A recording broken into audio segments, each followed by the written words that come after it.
Emas dalam tangan saya sekarang nampak kecil, tetapi jumlah keseluruhan ini tuan-puan sudah melebihi 100 gram ataupun harganya sekitar 60,000.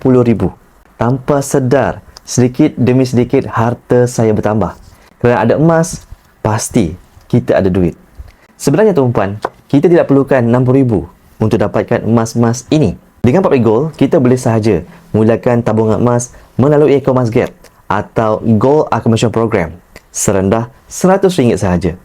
Tabungan kita adalah dalam bentuk gram emas, yang mana kita boleh keluarkan emas dalam pelbagai saiz apabila cukup gram dalam akaun. Apa yang kita boleh buat dengan emas-emas ini? Apa-apa matlamat kewangan yang tuan-puan ingin capai lebih dari 2 tahun sesuai disimpan dalam bentuk emas.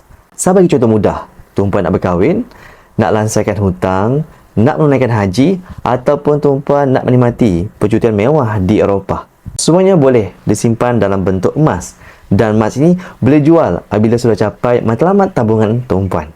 Bagi yang berminat untuk memulakan tabungan emas bersama dengan Public Gold, saya boleh bantu tuan-puan. Pertama, tuan-puan boleh follow saya. Yang kedua, tuan-puan boleh klik link bio, daftar dahulu di sana tuan-puan, dan saya akan bantu tuan-puan sebaiknya.